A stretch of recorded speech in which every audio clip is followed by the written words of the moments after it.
السلام عليكم ورحمة الله وبركاته. الحمد لله وحده والصلاة والسلام على رسول الله صلى الله عليه وعلى آله وصحبه وسلم تسليما كثيرا. أما بعد. கண்ணியத்துக்குரிய சகோதரர்களே, பெரியார்களே, நாம் தொடராக ஜனாசா சம்பந்தமாக பார்த்து கொண்டிருக்கிறோம். இன்றைய பாடத்தலைப்பாக மதில் கட்டப்படாத மையவாடிக்கு அருகில் செல்கின்ற ஒருத்தர் கபர்கள் மீது சலாம் கூறுதல், அதாவது வேலியோ அல்லது மதிலோ கட்டப்படாத மையவாடியின் பக்கம் செல்கின்ற பொழுது கபர்கள் மீது சலாம் கூறுதல் சம்பந்தமாக ذهب جمهور الفقهاء إلى استحباب السلام على أهل القبور عند المرور بالقبور. பெரும்பான்மையான சட்ட வல்லுநர்கள் கபருடையவர்கள் மீது நடந்து செல்கின்ற பொழுது சலாம் கூறுவது விரும்பத்தக்கது.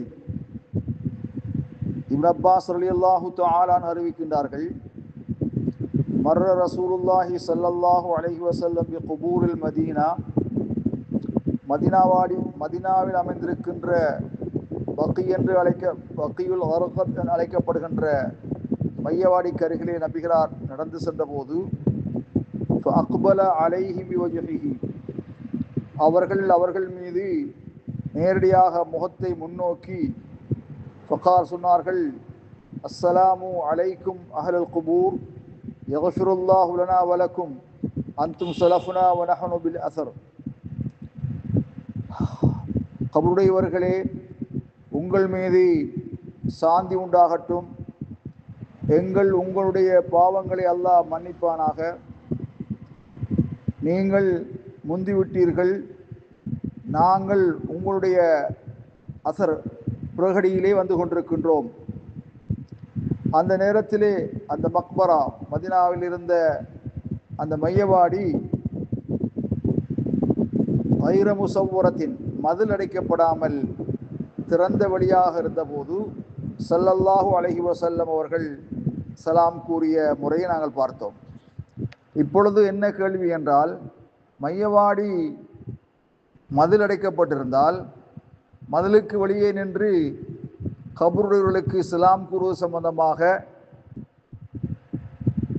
ஷேக் முஹம்மது அல் உஸைமீன் ரஹிமஹுல்லாஹ் அவர்கள் சொன்னார்கள், அஸ்ஸலாமு அலா அஹ்லில் குபூர் யகூனு தாஹில் மக்பரா, கபருடையவர்கள் மீது சலாம் கூறுவது மையவாடியினுள் சென்றுதான் சொல்ல வேண்டும். ஐதா தஹலல் மக்பரத்தை, மக்பராவை நுழைந்தால், மையவாடியில் நுழைந்தால் மையங்களை பார்த்து, குபூர்களை பார்த்து சலாம் கூறுவது. இதா மர்ர பிஹா ஃபன்கானத்தில் மக்பரத்து முசவ்வரத்தன் ஃபைன்னஹு லா யுஸல்லிமு, ஒரு மனிதன் மையவாடிக்கு அருகிலே செல்கிறான், ஆனால் அந்த மையவாடி மதில் அடைக்கப்பட்டிருக்கிறது, மதிலுக்கு வெளியே நின்று சலாம் சொல்வதா? லா யுஸல்லிமு, அவன் சலாம் கூற மாட்டான். ஆனால் மதில் அடைக்கப்படாமல் திறந்த வழியாக இருந்தால் சில உலமாக்களுடைய கருத்தின்படி நபிகளாரும் பகி என்ற மையவாடியிலே இதா மர்ர பிஹா ஃபலிஸல்லிம், அப்படியான மையவாடிக்கு அருகிலே நடந்து சென்றால் சலாம் கூறிக்கொள்ளவும். ஏன்? லியஹ்சுல் அலல் அஜ்ரி, கூலி உண்டாவதற்காக. லிஅன்னஹு ஸயதுஉ லிஇஹ்வான், ஏன்? அவனுடைய சகோதரர்களுக்காக வேண்டி பிரார்த்திப்பான், அது நற்காரியமாயிருக்கும். ஆகவே அதற்கு அஜ்ர் இருக்கு, நன்மை இருக்கிறது, கூலி இருக்கிறது. இன்ஷா அல்லாஹ், அல்லாஹ் நாடினால் அதுக்கு நன்மையும் இருக்கிறது, கூலியும் இருக்கிறது செய்தி சொல்லப்பட்டிருக்கிறது. கண்ணியத்துக்குரிய சகோதரர்களே, ஜியாரத்துல் குபூர், கபூர்களை தரிசிப்பது லா தத்தஹக்ககு இல்லா பில்வுகூஃபில் குபூர், கபூர்கள் மீது தரிபடுவது கொண்டே அன்றி அது யதார்த்தமாகாது, உறுதியாகாது. சூருக்கு பின்னால் தரிபடுவது மூலமாக அந்த ஜியாரத் உண்டாகாது. இதனால்தான் கானல் மார் அல் குபூர் மின் ஹைது மா யுஷ்ரவு லஹு மின ஸலாம் வத்துஆ, கபூர்கள் மீது செல்கின்ற ஒருவன் சலாம் கூறுவது, பிரார்த்திப்பது மார்க்கமாக்கப்பட்டிருக்கிறது. பிஹிலாஃபில் மார் மின் வராஇ சுவர், மதுகளுக்கு அப்பால் நடந்து செல்பவனுக்கு மாற்றமாக அவனை ஒரு ஜாயிராக கபூல் தரிசிப்பவனாக கணக்கெடுக்கப்பட மாட்டாது. அவனுக்கு ஜாயிர் தரிசிப்பவனுக்கு மார்க்கமாக்கப்பட்ட காரியங்களும் அவனுக்கு மார்க்கமாக்கப்பட மாட்டாது. வல்லாஹு ஆலம்.